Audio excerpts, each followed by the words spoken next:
ओम शांति। जब आप भगवान के करीब पहुंचते हैं तो 4 पेपर आपके जीवन में आते हैं। जब ये दिखने लगे तो समझ लेना आप भगवान के करीब पहुंच रहे हैं, आपकी परीक्षा हो रही है। भगवान की परीक्षा में फेल मत हो जाना।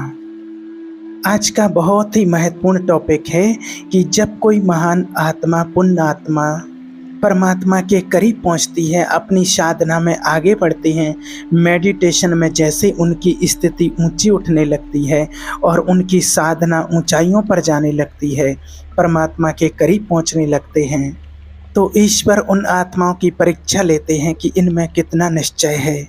जैसे जैसे आप आगे बढ़ते हैं तो उसको अनेक परीक्षाओं से गुजरना पड़ता है।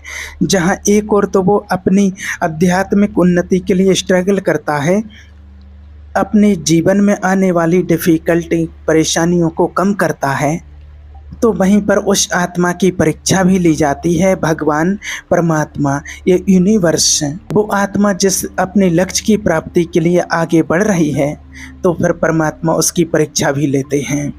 और जब ईश्वर परीक्षा लेता है, उसकी परीक्षा होती है, तो हमें पता नहीं चलता है कि वो परीक्षा कैसे लेगा और किस रूप में लेगा। क्योंकि आज संसार में जब आप कोई भी परीक्षा देते हैं और जब कोई भी परीक्षा होती है, कोई भी एग्ज़ाम जब आपके सामने आता है, तो आपको बहुत समय पहले से उसका पता चल जाता है कि इसका एग्ज़ाम कब होने वाला है।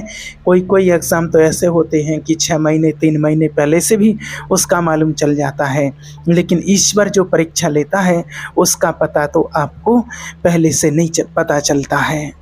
अब दुनिया की जो परीक्षाएं होती हैं उसका पता पहले से चल जाता है, तो फिर हम उस एग्ज़ाम की तैयारी भी कर लेते हैं कि ऐसे तैयारी करना है, इस प्रकार से हमें तैयारी करना है। और जो यूनिवर्स की परीक्षा जो होती है, परमात्मा जो परीक्षा लेता है, उसकी तैयारी हम पहले से नहीं कर पाते, क्योंकि उसकी डेट का पहले से पता नहीं रहता है, तो हम बस लगे रहते हैं कि जब होगा सो देखा जाएगा। लेकिन जब परीक्षा आती है तो 1 सेकंड पहले भी उसकी डेट का हमें समय का पता नहीं चलता है, और जो भी परीक्षा होती है अचानक होती है। इसलिए परमात्मा हमेशा कहते हैं एवर रेडी रहना। और आज जो आपको बताने वाले हैं, आपको अगर ये 4 प्रकार के पेपर, संकेत देखने को आपको मिलने लगें, तो आप समझ लेना कि आपकी परीक्षा शुरू हो गई है। ईश्वर आपकी परीक्षा ले रहे हैं। भगवान भी पहले देखो आपको समझाते हैं, आपको पढ़ाया जाता है, आपको समझाया जाता है, और फिर जब आप कहने लगते हो अपने अंदर से, आपको बहुत ऐसे लगने लगता है कि मेरे अंदर तो बहुत पेशेंस आ गया है। जब आप ऐसे सोचने लगते हैं कि मेरे अंदर पेशेंस है, तो अब आपके समझो कि पेशेंस की परीक्षा है। जब आप कहते हैं कि मेरे अंदर तो बहुत अच्छी यूनिटी पावर है, मैं तो बहुत नम्रता से, बहुत प्यार से, बहुत स्नेह से, बहुत सम्मान के साथ सभी आत्माओं से बात करती हूँ, सबसे मैं सम्मान देती हूँ, तो जब ये सारी चीज़ें आपके अंदर देखने में आती हैं, तब आपकी परीक्षा होती, यूनिवर्स को देखता है कि हाँ, इस बंदे के अंदर, इस आत्मा के अंदर कितना पेशेंस है, कितनी धैर्यता है, कितनी सहनशील है। तो उस आत्मा की फिर परीक्षा होती है, क्योंकि जिस रास्ते पर ईश्वर आपको चलाना चाहता है, तो भगवान भी देखता है कि जिस रास्ते पर इसको ले जाना है, उस रास्ते पर जाने के लिए लायक ये आत्मा है या नहीं है, उस रास्ते पर जाने का हक है क्या इसको। जिस प्रकार से इस आत्मा को पावर दी जाने वाली है, जिस आत्मा को और आगे इस आत्मा को लेकर कहाँ तक जाना है, ये क्या बनने वाली है भविष्य में, और इसके भाग्य में क्या आने वाला है, तो क्या उसके लिए ये तैयार है, उसके लिए आपकी परीक्षा ली जाती है। और या पहले आपकी कभी ऐसे परीक्षा हुई है, तो आज इन बातों को आप चेक करते हैं, इन बातों को जांच करते हैं, देखते हैं कि आपकी जैसे ही आप ईश्वर के नज़दीक पहुंचते हैं तो क्या क्या होता है, परीक्षाएं कैसे होती हैं। देखिए, ईश्वर के मार्ग में जैसे ही आप आगे बढ़ने लगते हैं, परमात्मा के करीब पहुंचते हैं, आपकी साधना अच्छी होने लगती है, तो सबसे पहला जो पेपर आता है वो होता है आलस। सबसे पहला आपको आलस शुरू होगा, आलस आना। जो भी साधना आप कर रहे थे, जो भी आध्यात्मिक के नियम का आप पालन कर रहे थे, उसमें आलस आने लगता है। कुछ दिन आप बहुत अच्छी साधना करेंगे, परमात्मा को याद करेंगे, मेडिटेशन करेंगे, बहुत अच्छी ईश्वरीय कार्य की बहुत अच्छी सेवा करेंगे, आप सब कुछ करेंगे। कुछ दिन तक आपका मन मेडिटेशन में बहुत अच्छे से लगेगा और कुछ दिनों के बाद मन की अवस्था फिर ऐसी होने लगती ऑटोमेटिक धीरे धीरे कि अरे बस करो, अब तो बहुत कर लिया है। अब आलस जो है, चाहे आपका साधना में या आप पूजा पाठ नियम से करते हैं तो उसमें पूजा पाठ में भगवान को याद करने में, नाम जप करने में फिर आपका मन नहीं लगेगा। तो ये जो परीक्षा आपकी ली जा रही है, ये आपकी इच्छा शक्ति की जांच करने के लिए परीक्षा ली जाती है कि क्या ये आत्मा आलसी होकर बैठ जाएगी या फिर ये लगातार अपने पथ पर आगे बढ़ते रहेंगे और इस आत्मा के प्रति अंदर से क्या लगन है अपने लक्ष्य की प्राप्ति के लिए। जैसे आप सभी जानते हैं कि दुनिया में परीक्षाएं होती हैं। जब किसी को भी कोई पद दिया जाता है तो वो पद ऐसे ही नहीं दिया जाता है, वो कितने वर्षों से उस पद के लिए तैयारी करते हैं, फिर उनका पेपर लिया जाता है, इंटरव्यू लिया जाता है, उसके बाद जब देख लिया जाता है कि हाँ ये पद संभालने के लायक हैं, तभी उस व्यक्ति को वो पद दिया जाता है। तो परमात्मा तो हमें देव पद की प्राप्ति, स्वराज्य अधिकार देने आए हैं, देव आत्मा बनाने आए हैं, राजा बनाने आए हैं। तो परमात्मा भी हमारी परीक्षा लेते हैं, चेक करते हैं कि इस आत्मा को जो बनना है या उसके लायक है या नहीं है। ऐसे ही नहीं आपको अपना पद मिल जाएगा, इसके लिए भी परीक्षा देनी पड़ती है, बड़ी भारी परीक्षा होती है। जब तक परीक्षा ना हो तब तक पता कैसे चलेगा कि आपके अंदर कितने अच्छे महान गुण छुपे हैं, आप कितनी ज्ञानी आत्माएं हैं। इसलिए जो परीक्षा होती है आपकी मजबूती के लिए होती है, आपके गुणों को प्रकट करने के लिए परीक्षा होती है।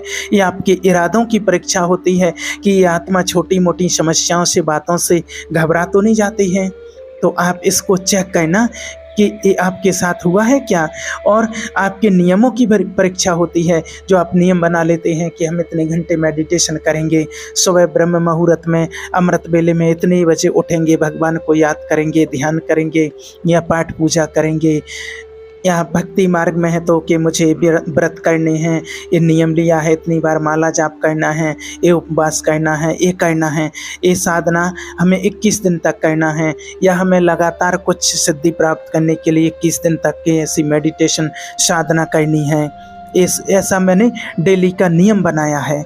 और जब भी आप ऐसे नियम बनाते हैं और अपने नियम पर चलने का आप सोचते हैं, तभी आपकी परीक्षाएं शुरू हो जाती हैं। और सबसे पहला जो परीक्षा है, आपको बताया आलस, ये सबसे पहली परीक्षा होती है और ये परीक्षाओं में से सबसे पहला है। इसके लिए आपको बहुत अच्छे से तैयारी करनी है। और नंबर 2 है, जैसे ही आप परमात्मा के करीब पहुंचेंगे तो दूसरी परीक्षा होगी, वो आएगी रिश्तों की तरफ से। रिश्तों में उलझनें पैदा होगी, सगे संबंधी, माता पिता, दोस्त, पति पत्नी, पड़ोसी, रिश्तेदार इत्यादि को माध्यम बना करके आपको भटकाने का प्रयास किया जाएगा।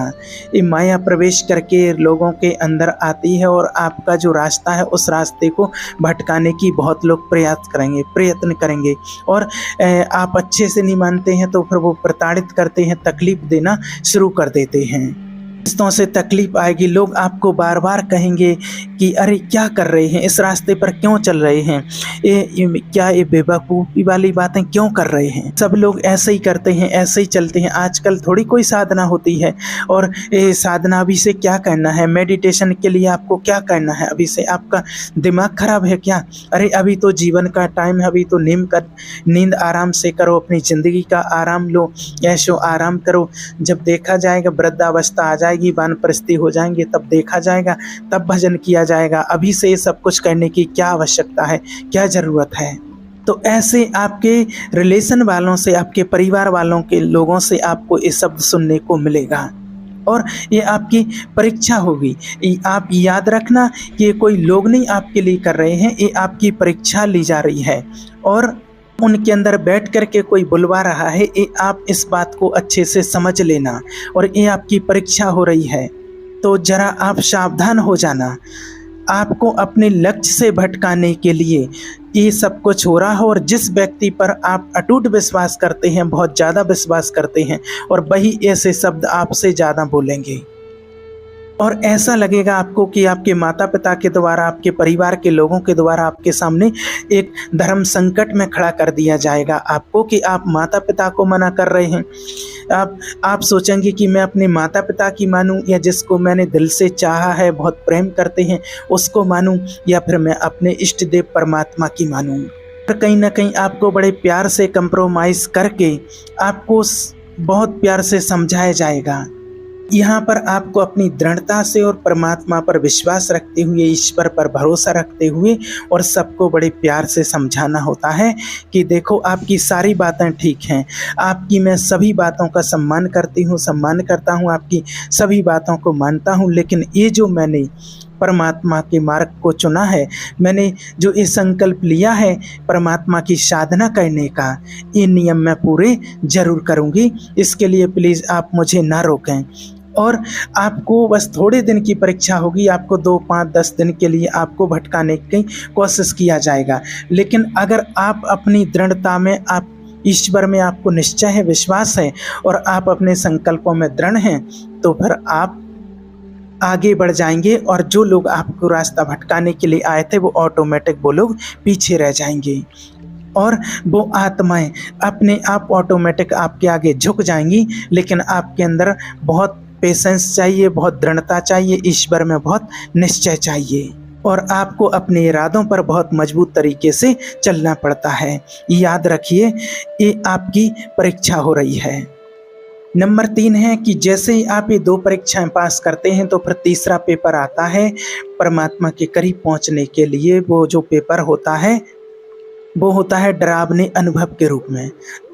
कोई भी जब आप साधना करते हैं तो जब आप किसी की बात को नहीं मानते हैं तो फिर तीसरा रास्ता आपके लिए भटकाने के लिए मिलता है कि आपको मेडिटेशन में ध्यान करते समय कोई ऐसे डरावने अनुभव होंगे जो आपको, जैसे ध्यान में आपको पहले पहले बहुत अच्छा आनंद आता है, जैसे कोई लाइट दिखी, कोई किरणें दिखी मेडिटेशन के टाइम पर, या परमात्मा का कोई आपको अनुभव मिला, कुछ साक्षात्कार जैसा हुआ। लेकिन फिर कभी कभी आपको ऐसा दिखने लगेगा, कोई डरावने चेहरे दिखने लगेंगे आपको, या फिर किसी के होने का एहसास होने लगेगा कि ऐसे लगने लगेगा कि मेरे पास शायद कोई है, कोई घूम रहा है, या फिर आपको ऐसे लगने लगेगा कि आपके अंदर कोई नेगेटिविटी आ रही है या कोई नेगेटिव ऊर्जा का प्रभाव पड़ रहा है जो आपको माइंड को पूरा डाइवर्ट कर देगी। ऐसे डरावने अनुभव से भी होते हैं। ये सब आपको डराने के लिए, आपके रास्ते से भटकाने के लिए किया जाता है और जो छोटे मोटे साधक होते हैं वो यहीं से अपना रास्ता छोड़ देते हैं, अपने रास्ते से वो भटक जाते हैं और भाग जाते हैं। कई बार आपको साधना में रुद्र रूप भी दिखाई देने लगते हैं और जब तक आप इन परीक्षाओं को पास नहीं करेंगे, जब तक आप इनसे आगे नहीं, इन पेपरों से पास होते होते आगे नहीं बढ़ पाएंगे, तब तक आप अपने लक्ष्य को प्राप्त नहीं कर पाएंगे। इस बात का हमेशा ध्यान रहे। आप साधना में आगे बढ़ रहे हैं तो हमेशा सोचते रहिए कि परीक्षा तो हर पग पर होगी, हर पग पग पर होगी। कब हो जाए, किस घड़ी कुछ घटना घट जाए, कोई भरोसा नहीं है। कभी भी आपकी परीक्षा आ सकती है। आपका टेस्ट चल रहा है, आपके एग्ज़ाम आने वाले हैं, इस रूप में आपकी परीक्षा ले ली जाए, कोई भरोसा नहीं है। इसलिए आपको अपने आप को संभाल करके और दृढ़ता के विश्वास के साथ ईश्वर में विश्वास करके ही हमें चलना है कि परीक्षा हमारी कभी भी हो सकती है। और जो चौथा और विशेष पेपर आता है वो आता है विश्वास के रूप में, कि आपके विश्वास की परीक्षा ली जाती है, आपके विश्वास को परखा जाता है। ईश्वर आपके विश्वास को परखते हैं कि आप पक्के हो या नहीं हो, ईश्वर में आपका विश्वास है या नहीं है, कि आपको अपने इष्ट देव पर, अपने आराध्य पर, अपने ईश्वर शिव बाबा पर, परमात्मा पर आपको कितना भरोसा है। और कई फिर मेडिटेशन में आपको ऐसे संकल्प आएंगे, ऐसे दृश्य आएंगे कि अरे ये तो बहुत कठिन साधना है, भगवान को पाना, इस मार्ग में चलना तो बहुत कठिन है। अरे इससे अच्छा तो उन देवी देवताओं की साधना कर लो, उनकी पूजा कर लो, ऐसा कर लो, वो तो बहुत सहज है, ये तो बड़ा डिफ़िकल्ट है। और मुझे लगता है कि ये छोड़ करके और वो पकड़ लो, वो बहुत सहज है। और बहुत लोग जो होते हैं और बड़े बड़े जो पथिक हुए हैं और वो यहीं से भटक जाते हैं, यहाँ तक आ जाते हैं और यहाँ से फिर वो भटक जाते हैं, अपना रास्ता छोड़ देते हैं और वो उनको लगता है कि ये वाला रास्ता छोड़ करके वो इजी वाला रास्ता अपना लो, वो सहज है, ये तो छोड़ो इसको, ये तो बड़ा डिफ़िकल्ट है और यहाँ मज़ा नहीं आ रहा है, यहाँ इच्छा पूर्ति नहीं हो रही है, यहाँ जो मांग रहे हैं वो नहीं मिल रहा है। और यहीं पर सबसे बड़ी गलती वो आत्माएं कर देती हैं कि अपने सबसे बड़े इष्ट परमात्मा को छोड़ करके और कोई और छोटे देवी देवताओं की आराधना करने लगते हैं या भूत प्रेतों की पूजा करना शुरू कर देते हैं। यानी कि कोई सिद्धि मिद्धि मिल जाए, कोई छोटे मोटे जुगाड़ू साधन ऐसे अपने जीवन में अपनाने लगते हैं और उसके बाद फिर वो भ्रमित होना शुरू हो जाते हैं। और कई लोग भी पूछने लगते हैं कि आप भाई इतने 10 साल से, 5 साल से, 2 साल से साधना कर रहे हो, मेडिटेशन कर रहे हो, परमात्मा को याद कर रहे हो, आपको क्या मिला है? क्या मिला है? कुछ दिखाओ। क्योंकि लोगों को लगता है कि भाई 2-5 साल करके और इस साधना से फिर कोई चमत्कार हो जाएगा, कोई चमत्कार करेंगे। बस लोगों को ये लगता है कि साधना करके आएंगे और लोगों से कहेगा कि बताओ तुम्हारी क्या इच्छा है, मैं तुम्हारी इच्छा कैसे पूरी करूं, ऐसा चमत्कार करने लगेंगे। तो ऐसा नहीं होता है, इस बात को आप विश्वास कीजिए। हमें कोई चमत्कारी बाबा नहीं बनना है, हम कोई चमत्कारी बाबा बनने के लिए साधना नहीं कर रहे हैं, हम चमत्कारी बाबा बनने के लिए भगवान का ध्यान नहीं कर रहे हैं।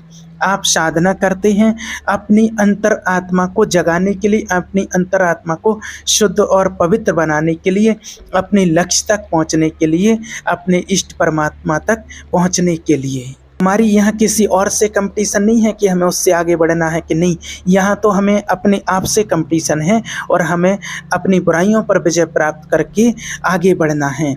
अपनी ही नेगेटिविटी से हमें अपनी कंपटीशन होती है, अपनी ही पास्ट लाइफ से हमारी कंपटीशन होती है। अपना विश्वास हमें अपने परमात्मा पर कायम रखना है, हमें अपने आप को बार बार भरोसा दिलाना होता है। मुश्किलें आएंगी, बड़ा मुश्किल है सफ़र, लेकिन हे मुसाफिर तू चलता चल और आगे बढ़ता चल। मुश्किलें तो आएंगी पर रुकना नहीं है, झुकना नहीं है, डरना नहीं है और लगातार इस पथ पर हमें आगे बढ़ते रहना है। चाहे कितनी भी परीक्षाएं क्यों ना आएं, अलग अलग रूपों में परीक्षा होंगी, ना जाने माया किस किस प्रकार से, किस किस रूप में आकर के हमारी परीक्षाएं लेगी, लेकिन हमें आगे बढ़ते रहना है।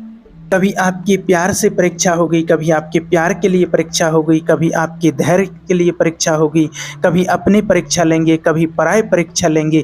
कभी परिस्थितियां आपके सामने ऐसी क्रिएट हो जाती हैं, ऐसी परिस्थितियां पैदा हो जाती हैं, कोई विकट परिस्थिति आ जाती है जब आपको लगता है कि अब तो मन लगेगा कि अब तो विश्वास गया, कि अब तो बिल्कुल डगमग गया, अब तो अपने आप पर ही भरोसा उठने लगता है और सबसे पहले अपना भरोसा छूटता है, फिर परमात्मा से भरोसा टूटने लगता है।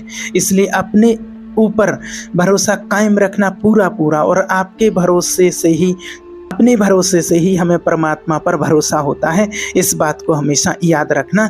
इसलिए अपने आप पर से भरोसा कभी टूटने मत देना।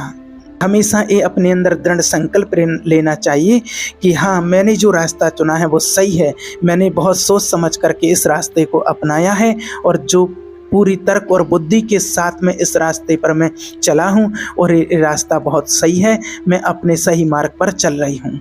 और जब आप ऐसा दृढ़ संकल्प लेकर के चलते हैं तो आपको फिर उस रास्ते से कोई नहीं भटका सकता है।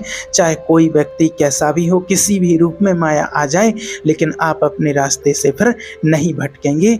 ऐसा विश्वास करके ईश्वर पर आपको चलना है। ओम शांति।